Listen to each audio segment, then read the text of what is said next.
Përshëndetje të dashur shikues, ja tek ritakohemi sërish në emisionin ton të përjafshëm Redaksia. Sot do të flasim për një temë që në fakt është bërë temë diskutimi i kohëve të fundit. Në fakt kjo është një temë që duhet të jetë gjithmonë temë diskutimi, por që kohëve të fundit ka marrë pak më shumë hovë.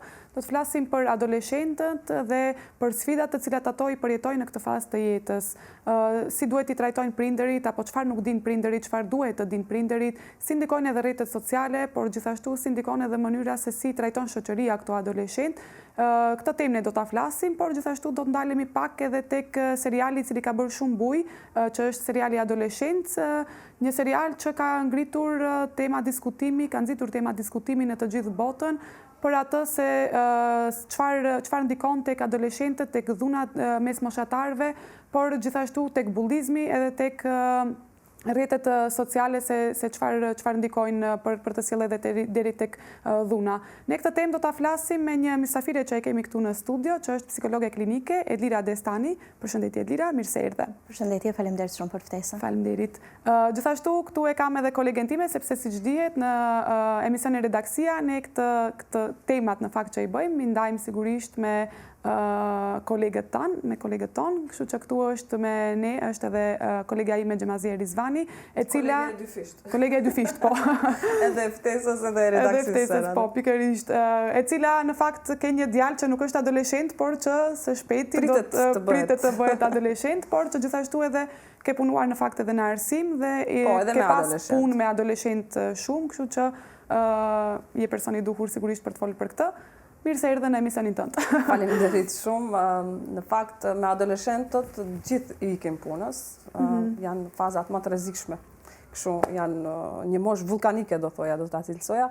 Po e përshëndes psikologen dhe kam shumë kënaqësinë ta ndaj studion me zonjën Edlira, për shkakun se kam përcjellur shpesh dhe ja rasti të jemi bashkë në një temë të rëndësishme siç është adoleshenca. Shumë e vërtet, në fakt kënaqësia edhe sigurisht edhe për mua, kështu që faleminderit edhe një herë që je pjesë. Ta nisim direkt bisedën në atë se a është sa delikate, le të themi, është kjo faza e adoleshencës, faza e jetës së tyre e adoleshentëve? Sa është delikate, është ekstremisht delikate, sepse i kemi pikërisht vendosjet e kufive midis një fëmijërie që është ka përcyer sipas tyre dhe një të ardhme e cila në pamje të parë duket sikur është shumë e lehtë për ta, por sfidat do të jenë shumë më të mëdha. Dhe këtë dëshirën që sa të mbush 18 vjeç apo gjithçka tjetër, ata e projektojnë shumë më herët. E projektojnë përpara se sa pjekuria mentale të jetë e tillë që të mund të përballojë sfida të cilat do duhet ata t'i bëjnë si të rritur, dhe plus asaj shumë shpesh nuk mundet do të konceptohen jo vetëm nga rrethi më i gjerë, po pikërisht nga familja, se si ky ndryshim i caktuar i adoleshentëve është duke ardhur në bashkangjitje me atë që duhet të përkrahen për çdo ndryshim të caktuar që po ndodh. Përkundrazi, adoleshentët janë duke u marr historikisht, sa e mbaj mend ndoshta edhe te gjenerata ime, po e mbaj mend domethënë faktin që shoqëria jonë ishim të pakuptuar nga familja që ne kishim nevojë që vërtet të gabonim dhe të ishim pjesë e sfidave të cilat ose dilin me fitore ose dilin me humbje, por humbje do të ishin një mësim i mirë dhe do të ishin një mësim shumë më i vyer, dhe fitore do të ishin pikërisht që do të mbaheshim mend për një fitore të arritur që do të shtronte rrugën gjithsesi për një të ardhme të caktuar. Tashmë ne kemi që në faza më të hershme pengesa akoma më të mëdha se më herët, që fëmijët nuk lejohet që të gabohen, gjatë gjithë kohës qëndrojnë si satelit prindrit për të kontrolluar jetën e tyre, një kontroll i cili pak a shumë është fals, sepse është një kontroll që prindrit mendojnë se janë duke e bërë, duke zgjedhur shoqërinë e fëmijës, duke zgjedhur qoftë edhe te ushqimi, qoftë edhe te rrobat, qoftë edhe te kurset që duhet të ndjekin, te shkollat të cilat duhet të qëndrojnë, tek mësueset të cilat duhet të jenë kujdestaret e tyre. Por nga ana tjetër nuk është një kontroll as pak i shëndetshëm dhe as pak i vërtet, sepse duke dashur që të largohen nga këto që pak a shumë adoleshentët i quajnë si pranga nga prindrit e tyre, nga ky largim pak a shumë i dhunshëm, dikush mund ta bëj haptazi me fjalë më të vrashta, me veprime më të ashpra, kurse dikush mund të jetë i fshehur, i kamufluar në gjithë atë jetesën e vetë e cila mund tjetë krejt ndryshe në një tjetër botë reale për të, kurse për prindrit mund tjetë diçka se po ecëm fëmia në për ato udhët që unë i kam shtruar, i kam hapur. Çfarë ndodh në gjithë këtë kakofoni?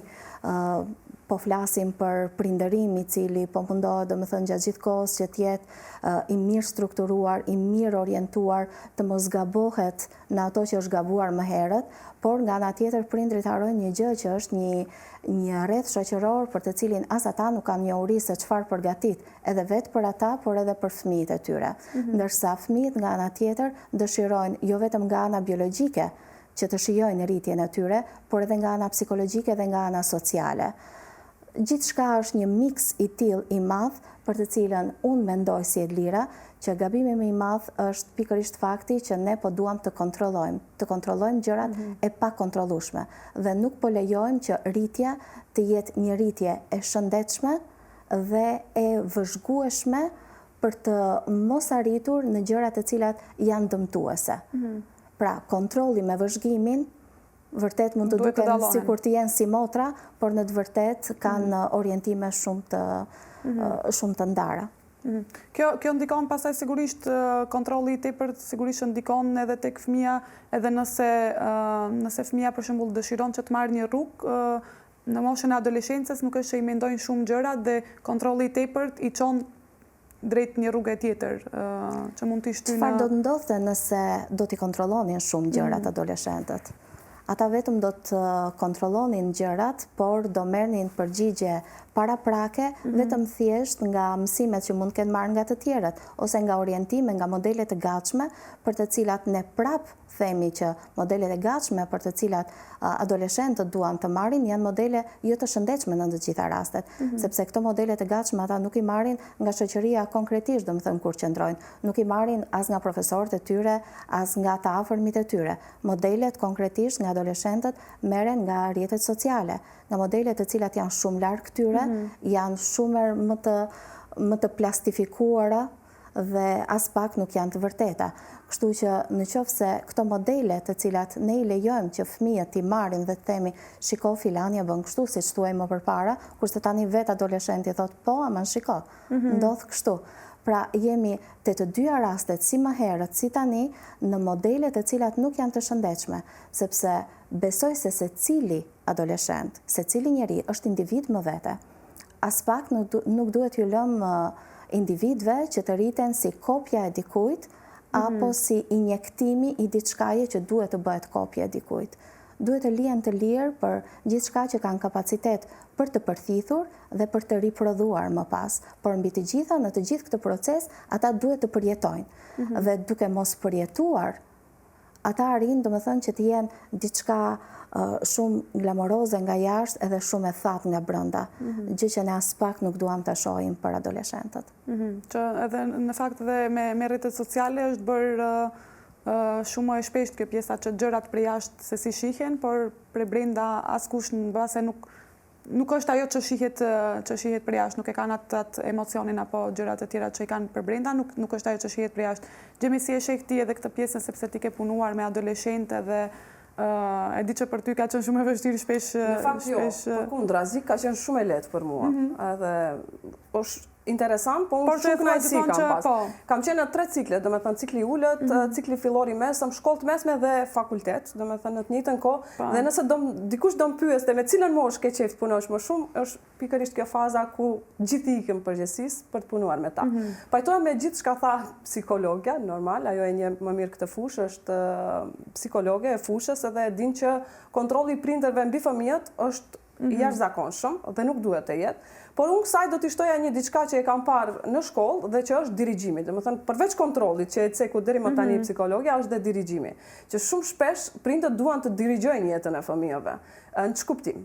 Për shembull, nëse një prind, ta zëm qoftë nëna ose babai, thotë fëmia im dua që të bëhet nesër sportist, se unë kur kam qenë i ri, kam dashur të bëhem sportist dhe nuk kam mund të bëhem, po ja ofroj kushtet e çoj në trajnime speciale fëmijën dhe duhet, ose vjen nëna thotë për shembull, unë kam dashur të bëhem balerin, po me që unë nuk jam bërë, tani të gjitha projeksionet që neve në jetën tonë na kanë dështuar, po i projektojmë dhe po i jetësojmë të jetët e fëmijëve tanë. Pa e ditur që ata fëmijë kanë ardhur përmes nesh, por nuk kanë ardhur për ne. Domethënë, ne jemi shumë si përfaqësor në jetën e tyre. Ne jemi ata që shumë shpesh ose i gjykojmë, ose i ndëshkojmë, ose shumë rrallë i mirë kuptojmë, mëse shumë të i gjykojmë. Domethënë, duhet të çlirohemi prej këtyre metodave të prindërimit që ushtrojnë kontroll, ushtrojnë diktat, ushtrojnë dirigjim dhe t'i lënë të lirë me gjithë natyrën që kanë, me gjitha problemet që kanë. Unë shumë shpesh them që prindët, sidomos prindët të cilët nuk vinë nga nuk janë me shkollim formal, t'i lënë të lirë fëmijët, sepse ju bëjnë dëm. Po edhe ata që janë të arsimuar. Bile kove të fundit më shumë hasim në sjellje deviante të rinjve që kanë prindër të arsimuar, dhe kjo është shumë keq, sepse prindët të arsimuar pozicionohen me idenë si unë që mund të pozicionohem se di shumë dhe fatkeqësisht mund të dalë në praktikë që di shumë pak dhe më shumë pengoj se sa ndihmoj.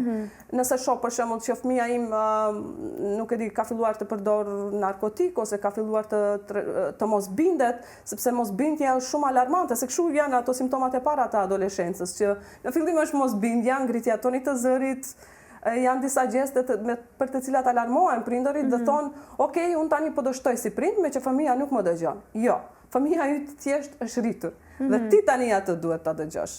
E kur gjë më shumë. Por në shoqërinë tonë në fakt është kjo pjesa që ne jemi më të mëdhenj, ne kemi eksperiencë në jetë dhe ne dimë më mirë. Po, gjithmonë. Si ndikon kjo tek fëmijët, sepse gjithmonë prindi, sigurisht që prindrit janë ata të cilët na duan më të mirën, e duan më të mirën për ne, për ndonjëherë nuk e kuptojnë, nuk na kanë kuptuar në adoleshentë, ose ne nuk i kuptojmë adoleshentët se çfarë në të vërtetë duan, dhe shpesh e kanë këtë që ne e duam më të mirën për ty, ne e dimë më të mirën çfarë është më e mira për ty dhe ja tregojnë se çfarë duhet të bëjë adoleshenti. Si mund të ndikojë kjo tek adoleshentët? Dashuria dhe respekti, besoj që gjatë gjithë kohës janë ato elemente të cilët po gabohen në mënyrën se si po perceptohen. Pra, në qoftë se kemi një familje ku fëmijët po rriten, dashuria është e njëjtë, vetëm shtohet çdo ditë. Nuk është puna që dashuria e fëmijës ndaj prindit apo e prindit ndaj fëmijës po ndryshon diçka në mënyrën negative. Absolutisht jo. Por edhe respekti do duhet që të fitohet në kuptimin e mirëfill të fjalës, sepse dy qenie njerëzore janë duke komunikuar dhe duke bashkërenduar veprimet me njëri tjetrin. Dhe në momente të tilla të caktuara kur fillojnë, ashtu siç edhe ju thatë, domethënë ato ngritjet e tonit të zërit në mosbindjet e caktuara të cilat fillojnë jo vetëm me prindrit, dhe kryesisht fillojnë me atë prind i cili është më afër, me atë motër apo vëlla e cila është apo i cili është më i vogël. Gjatë gjithë kohës, domethënë, shikohet një pikë e dobët nga do duhet të fillohet, por jo gjithmonë, fatkeqësisht jo gjithmonë, këto ndryshime pak najësish, fëmijët, të rinjt, adoleshentët i shfaqin haptazi. Ndonjëherë ata i kamuflojnë dhe mbulojnë aq bukur, aq mirë, dhe në pamje të parë në familje duket sikur çdo gjë shkon në rregull, ndoshta edhe në bankat e shkollës çdo gjë shkon në rregull, por këtë shpërthim të asaj që ata nuk po arrin dot që të kenë atë lidhjen midis atë çfarë duan, atë çfarë ndjejnë, atë çfarë ata konfigurojnë për veten e tyre me atë çfarë po i ofron familja, shoqëria, mund ta shpërthejnë në mënyrë shumë më të gabuar në ato kthinat pas shkollës apo në ato kthinat në rrjetet sociale. Pra, ne po ju drejtojmë adoleshentëve si me dorën tonë që ata t'jenë ata perfektët që nuk guxojnë të ndryshojnë, nuk guxojnë të gabojnë, sepse po ju ofrohet gjithçka nga prindrit, dhe atë gjë që ata duhet patjetër ta nxjerrin si element të tyre, që pak a shumë është një revolt që është në çdo moshë, por të adoleshentët është pak më e madhe, sepse ata me veten e tyre nuk po arrin dot që të shohin a janë akoma fëmijë dhe duhet të trajtohen si fëmijë, a kam nevojë akoma për gjëra nga fëmijëria ti plotësoj, apo jam ai i rrituri për të cilën kam aq shumë energji, mendime dhe unë dua të provoj, sa është në një ballafaqim të brendshëm. Ky presion i brendshëm që po ndodh dhe kjo barierë që po vendoset nga këto shkollat ideale, nga këto familjet ideale, ky presion i madh brenda dhe jashtë vetëm po na i shkatron adoleshentët, që ata të shpërthejnë duke marrë energji nga narkotik, duke marrë energji nga vendosje do më thënë në mënyrë të organizuar, në grupacione që po bëhen, le të them kështu, veprime edhe ekstreme, fatkeqësisht, apo në mënyra të tilla që po dëmtojnë veten drejt për së drejti pa e kuptuar edhe të tjerët. Pra të gjitha këto elemente ne i kemi, jo se jemi një shoqëri më e keqe, por besoj se nuk po arrim dot që të balancojmë idenë se çdo individ ka rrugën e vet. Dashuria është gjithmonë një vullnet shumë i pastër për të qëndruar pranë personit në ndryshim, në nevojë, dhe ky vullnet i mirë do duhet patjetër të respektohet nga të dyja palët. Dhe të respektohet në çdo hap që hidhet.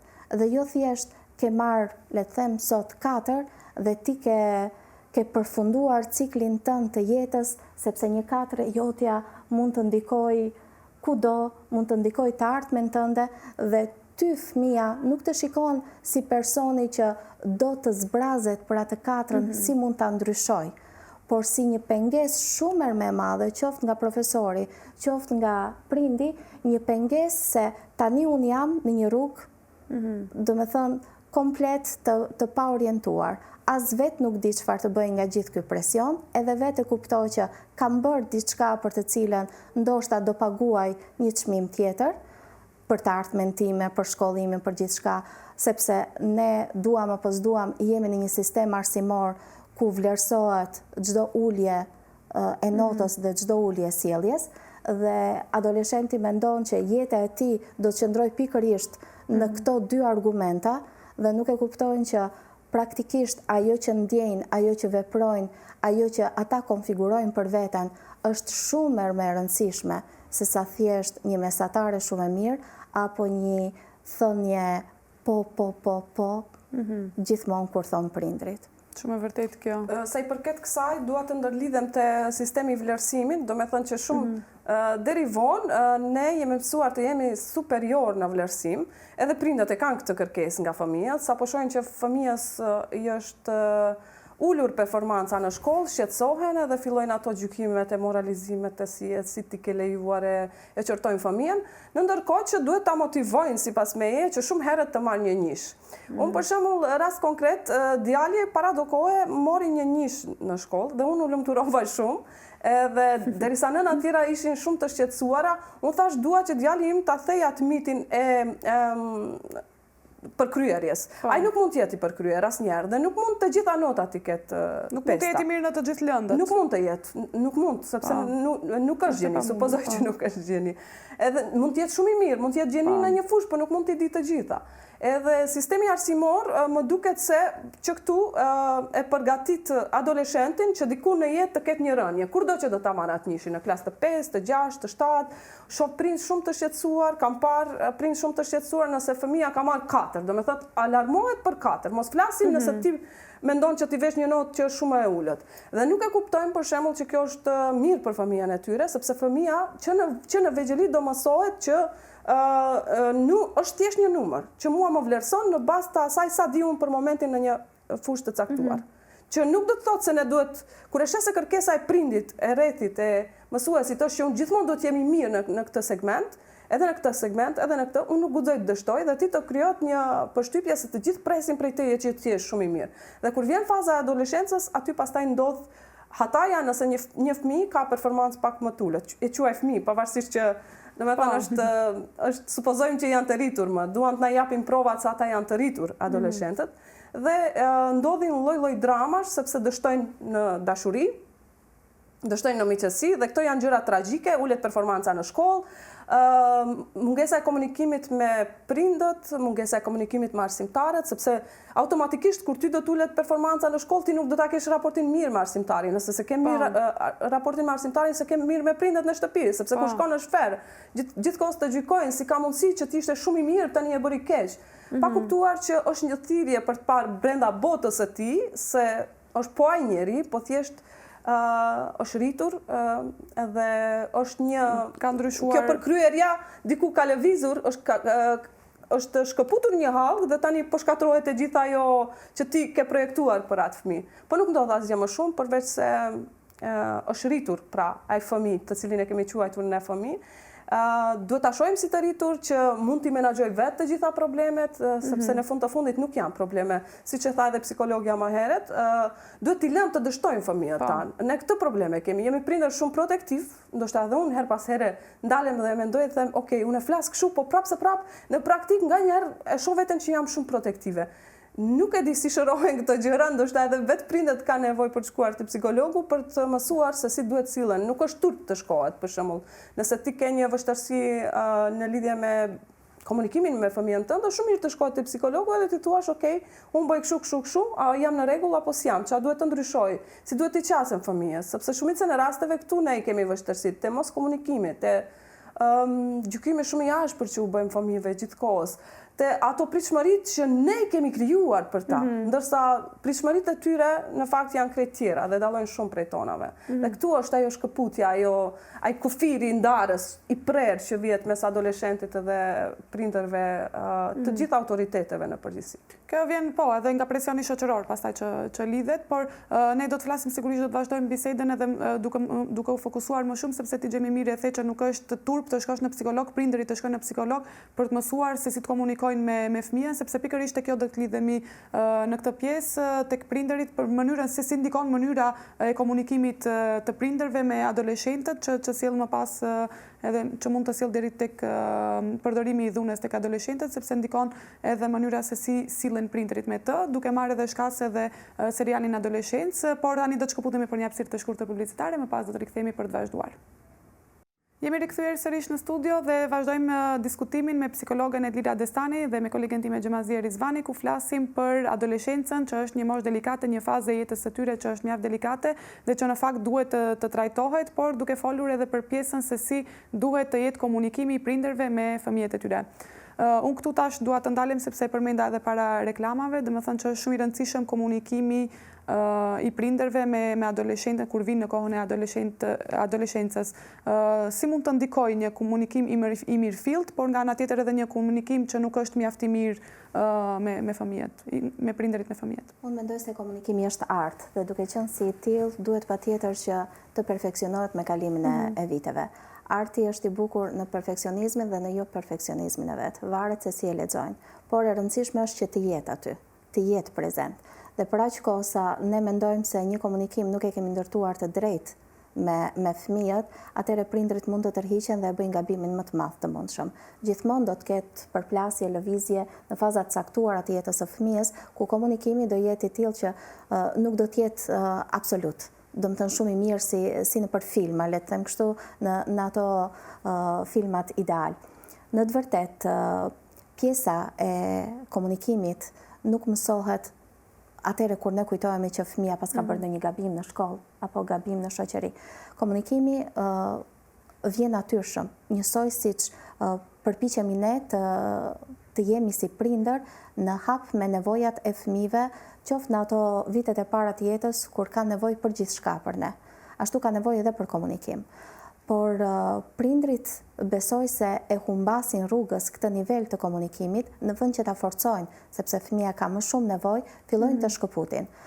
Ndonjëherë gabohet nga prindrit pikërisht në faktin kur mendojnë se këtë shkëputje që janë duke e bërë është një shkëputje e cila ne e kemi të nevojshme sepse është rritur dhe mund ta bëj vetë.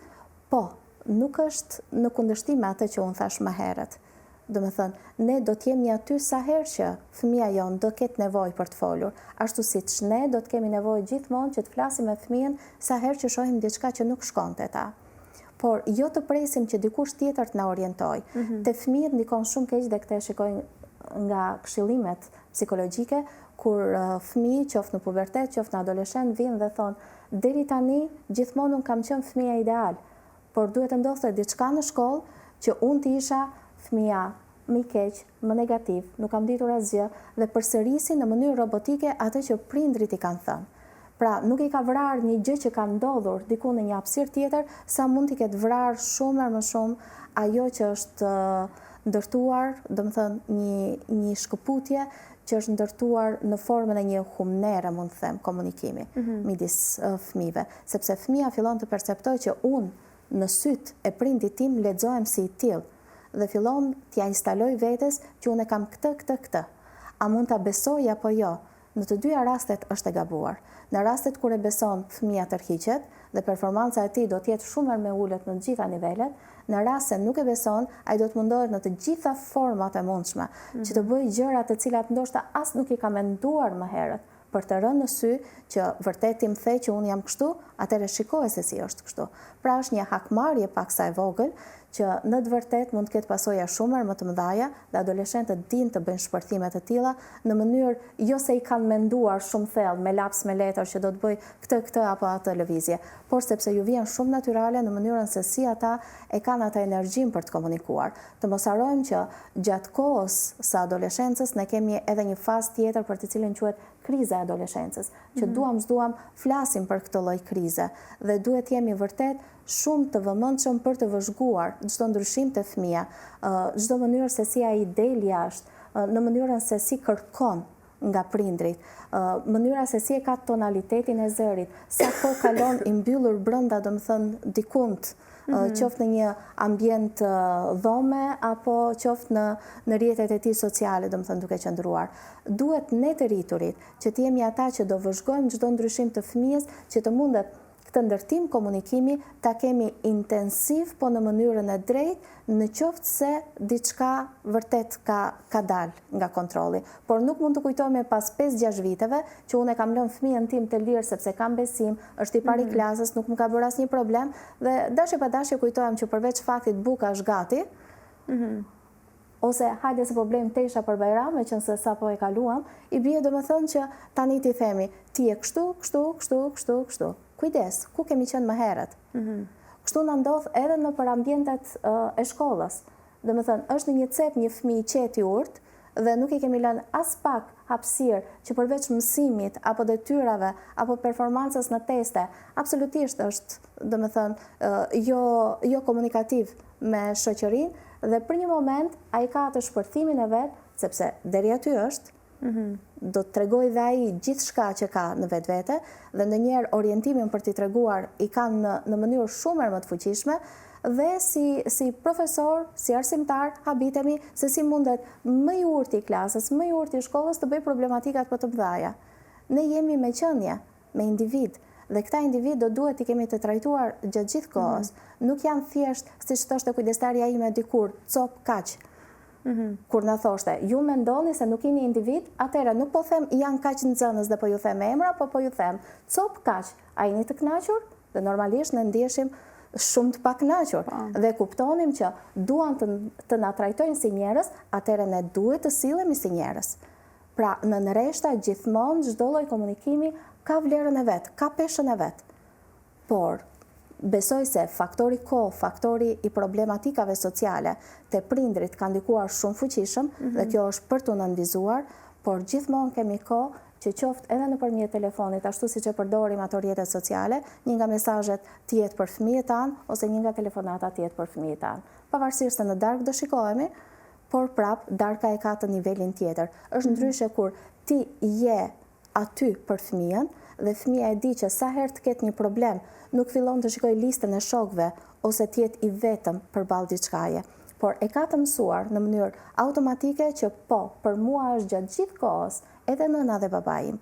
Mund t'i telefonoj kur ndihem keq, mund t'i telefonoj kur ndihem i bullizuar, mund t'i shkruaj kur ndihem në hall. Dhe jo të kujtohem, le të them dikund në një moment kur gjërat pothuajse kanë ka përfundin. Shumë e vërtet, në fakt si e sheh edhe këtë pjesën se ti e përmende që duhet fëmia të ndjet i lirë për të diskutuar gjërat me prindërit, por që unë të paktën me sa e shoh në shoqërinë tonë sidomos nuk ndodh kjo shpesh. Ka fëmijë të cilët bullizohen në shkolla, përdoren fjalë të shumta për atë fëmijë apo për atë adoleshent, por ato as në shtëpi nuk tregojnë edhe as në shkollë, ose ndonjëherë kur kanë treguar në shkollë nuk është marrë edhe shumë parasysh. Si e sheh edhe këtë pjesën që edhe fëmijët nuk e marrin shumë seriozisht këtë punën prindërit, nuk e marrin shumë seriozisht punën e bullizimit, por edhe në shkollë nuk merret shumë seriozisht. Se shpesh kam dëgjuar nga prindër që i shohin fëmijët të cilët janë zënë me fjalë shumë të rënda me njëri tjetrin dhe prindërit thonë hajtë se fëmija ndo këtu zilen këtu pajtohen, por që në fund mund të ndodhin edhe raste tragjike, siç në fakt ka ndodhur kohëve të fundit shumë raste tragjike kur ka pas dhunë mes moshatarëve që kanë përfunduar edhe në vrasje apo në viktima. është e kohë që t'jepen formula që deri këtu është niveli, do më thënë, ku do duhet prindrit të jenë gati për mënyrën se si fjala apo veprimi që ka bërë dikush tjetër për të abullizuar fëmijën e vetë, do më thënë, deri aty është limiti edhe pastaj do duhet të ndërhyjnë. Përkundrazi, fjalët mund të janë shumë më të cekta, më sipërfaqësore se sa një fëmijë tjetër, por se ai fëmijë nuk mund ta përballojë dot dhe ka shumë faktor. Dhe për këtë arsye, do më thënë, prindi do duhet që të jetë gjatë gjithë kohës në kontakt me fëmijën, që ta shohë që kjo rritje e tij nuk është një rritje e cila ka ardhur me pjekurinë, le të them kështu, edhe për të bërë atë mendimin kritik, shkak pasojë çfarë mund të jetë. Një fjalë shumë e thjeshtë për dikënd mund të jetë trigger për një problematik shumë më të madhe, kurse për dikënd që është i plotësuar, absolutisht nuk mund të ndikoj.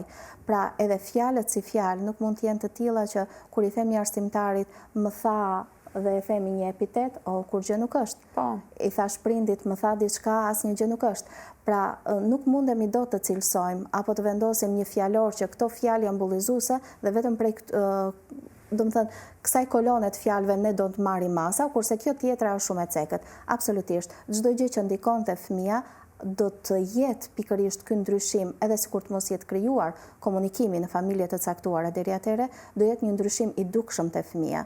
Dhe besoni, do më thënë që fëmia do të reflektoj edhe në fytyrë, edhe në energjinë që paraqet, edhe në atë nuk po mhahet sot, po nuk po shkoj sot në shkollë, por nuk kam dëshirë që të dalë me shokët apo me shoqet edhe pse kisha dalë më herët shumë herë më shpesh. Të gjitha këto ndryshime prindrit patjetër duhet i vënë re dhe do duhet të ulen dhe të bisedojnë. Nuk është me tonalitete që atë shqetësim që e ka prindi të mund të nxjerrë në formën agresive të komunikuarit, sepse kjo do jetë sërish një dryn tjetër shumë më i sofistikuar dhe nuk hapet kollaj në komunikimin prind-fëmijë, por duhet jetë dëgjon fëmijën dhe e shikon se sipas konceptimit të tij se si po e përjeton fëmia. Nuk mund të përjetoj unë njësoj një gjë që po përjeton fëmia njësoj si fëmia, pavarësisht se është fëmia im. Ne këtu gabojmë, sepse ne duam të japim gjatë gjithë kohës atë konotacionin që po unë e di, e kam kaluar edhe te unë, absolutisht jo.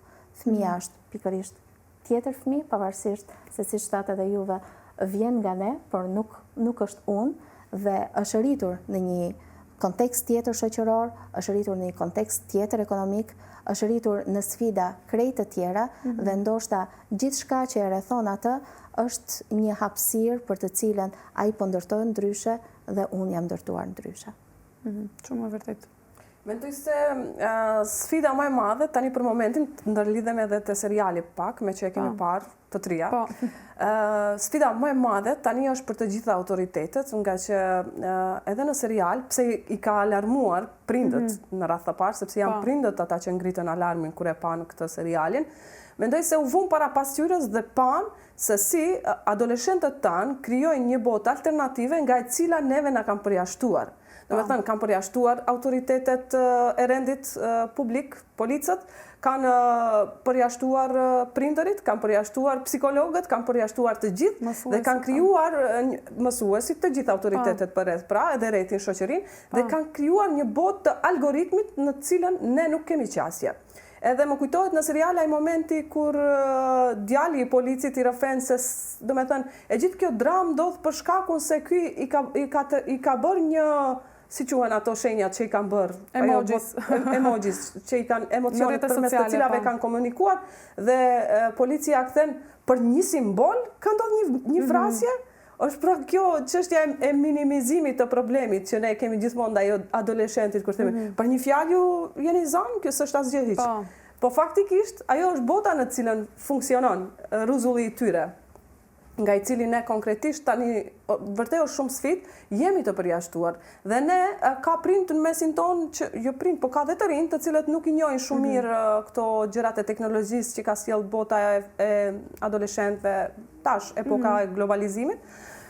nuk e njohim shumë mirë të përdorin telefonin, nuk njohin mirë të përdorin kompjuterin, nuk din ta ndezin dhe ta fikin, mos flasim për elemente tjera.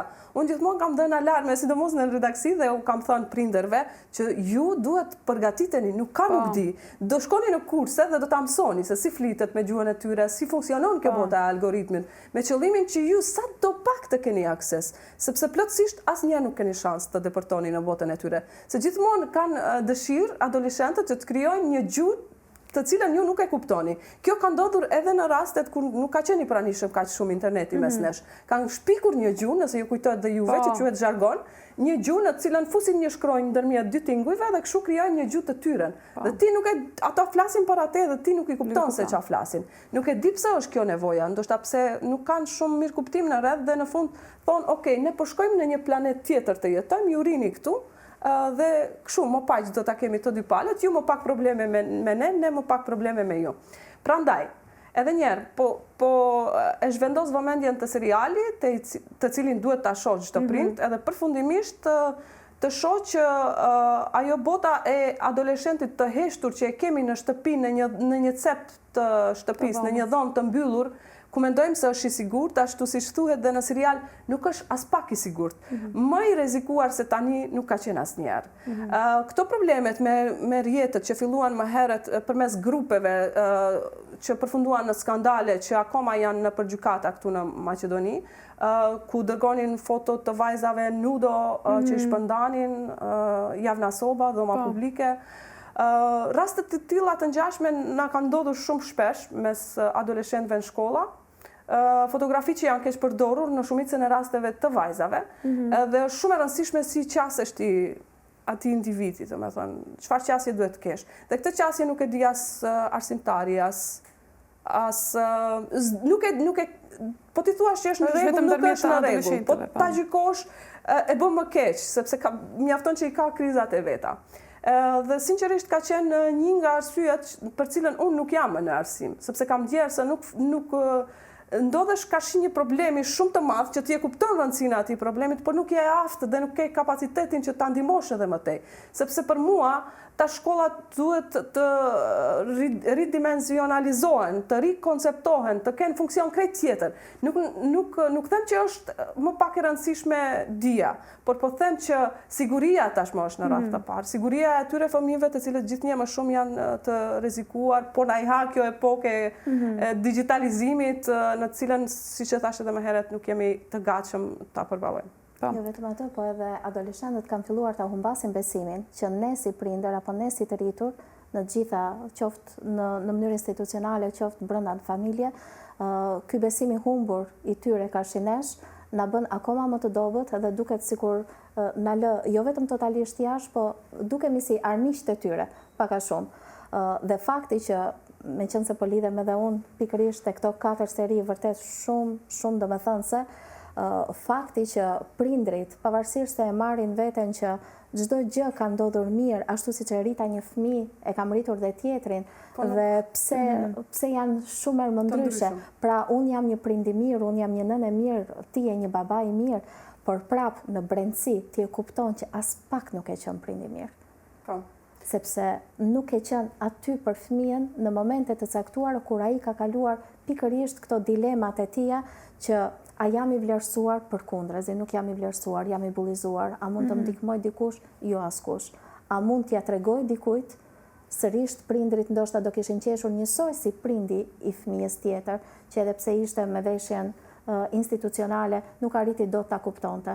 Por të paktën ai fëmijë ishte paksa më i rritur dhe e tha, dhe ishte larg, le të them, asaj ndjesisë individuale, sepse ndonjëherë ndjesia individuale që përjeton fëmijat e bullizmi i bën pothuajse të çarmatosur ndaj asaj që do duhet vërtet mendimin kritik ta kenë në veprim. Kështu që do duhet thjesht të jemi shumë herë më suçel, jo vetëm nëpër shkolla, por edhe nëpër shtëpi edhe në shoqëri, profesioni jon si ju në media, si unë si psikologe klinike, por besoj që të gjithë do duhet jemi shumë herë më syçel në mënyrën, domethënë, se si shikojmë karshin nesh rritjen e fëmijëve tanë. Shumë e vërtet. Do të kemi edhe një shkëputje tjetër publicitare, më pas do të rikthehemi për të bërë edhe një përmbyllje për atë se çfarë duhet të dinë prindërit dhe pak a shumë edhe e prekët edhe ju punën e rrjeteve sociale dhe për ta përmendur këtë, do të rikthehemi së shpejti. Ja të kemi sërish bashkë dhe tani do të bëjmë në fakt edhe një përmbyllje të temës, cili do të ishte një mesazh çfarë duhet të dinë prindërit për adoleshentët, për fëmijët të cilët i kanë adoleshent dhe për komunikimin se si duhet të jetë komunikimi mes tyre. Komunikimi tyre të jetë i përditshëm, i vazhdueshëm, të ketë ulje dhe ngritjet për një arsye të caktuar, por jo që të jetë asent, jo të jetë i munguar. Gjithmonë komunikoni, komunikimi shpihet drejt asaj që mund të afroj dy persona dhe të ndihmojnë në momentet që më së shumti ka nevojë. Vetëm me komunikim mund të zgjidhen gjërat dhe të gjitha problemet. Si në të gjitha sferat e tjera, komunikimi është baza, të tjerat vazhdojnë vetë. Gjemi, një përmbyllje për temën... Unë do kisha thënë sërish dhe do insistoj që merrni kurse private për gjithë prindët që thonë nuk dita si funksionon kjo gjëja, mësoni komunikimet me emoji që i bëjnë të rinjt të gjitha, mendoni që është një investim në lidhje me komunikimin me familjen tuaj. E di se prindërve nuk ju duhet ajo gjë, e di se thonë shumë vonë, po më mirë vonë se sa kur, filloni dhe interesohuni, përpiquni të mësoni gjuhën me cilën na përjashtojnë adoleshentët.